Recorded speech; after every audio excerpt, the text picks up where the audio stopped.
Hello বন্ধুরা, তনুর হেসেলে তোমাদের সবাইকে স্বাগত। আজ দেখো আমি বাতাসি মাছের রেসিপি নিয়ে চলে এসেছি। এই বাতাসি মাছের রেসিপিটা কি করে করতে হয় সেটা আমি তোমাদের আজকে দেখাবো।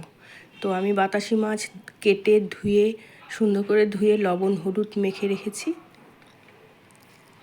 কিছুক্ষণের জন্য এই মাছটা লবণ হলুদ দিয়ে মেখে রেখে দেবো। তারপর এই আলু সরু সরু করে কেটে নিয়েছি, তারপর বেগুন সরু করে কেটে নিয়েছি, তারপর পেঁয়াজ ঝুরি করে নিয়েছি। বাতাসি মাছ তো তোমরা সকলেই চেনো এবং খেয়েছো, কিন্তু এইভাবে মাছটি করে দেখবে, খেয়ে অসাধারণ হবে।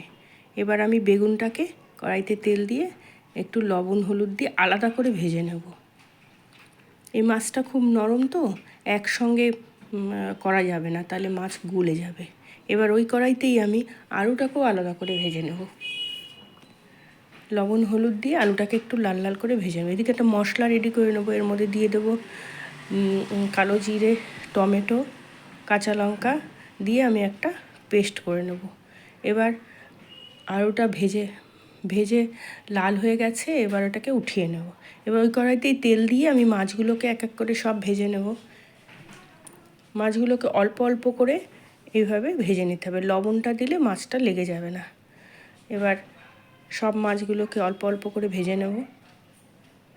এই মাছটা খুব নরম এবং খুব পাতলা হয়, তাই মাছের ঝোলে দেওয়ার আগে একটু লাল করে ভেজে নিলে মাছটা অত ভাঙে না। এইভাবে ভাজা হয়ে গেছে, আমি এবার উঠিয়ে নেব। দেখো সুন্দর ভাজা হয়ে গেছে। এভাবে উঠিয়ে নিয়ে ওই কড়াইতেই তেল দিয়ে আমি এবার কালো জিরে দিয়ে দেবো।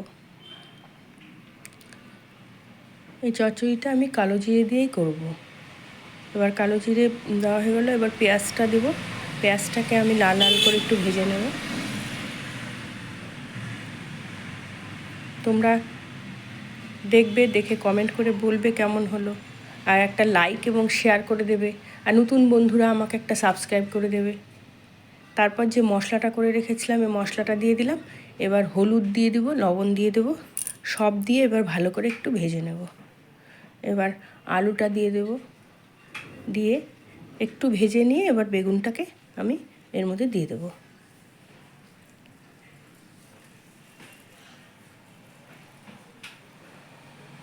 এবার কাঁচা লঙ্কাটা দিয়ে দেবো, তাহলে একটু সেন্ট হবে। এবার সব দিয়ে ভেজে নিয়ে আমি খুব অল্প পরিমাণে জল দেবো। এই তরকারিটা খুব শুকনো শুকনো হবে তো, তাই বেশি ঝোল দেবো না। ব্যাস, ঝোল দেওয়া হয়ে গেছে। এবার ফুটে উঠলে মাছগুলোকে দিয়ে, এই দেখো আলু সেদ্ধ হয়ে গেছে, লাস্টে মাছ দিয়েই বেশ কিছুক্ষণ রাখবো না, অল্প কিছুক্ষণ রেখে আর গ্যাসটাকে মিডিয়ামে করে আমি অল্প রেখে এটাকে উঠিয়ে নেব। দেখো মাছের চচ্চড়ি হয়ে গেছে।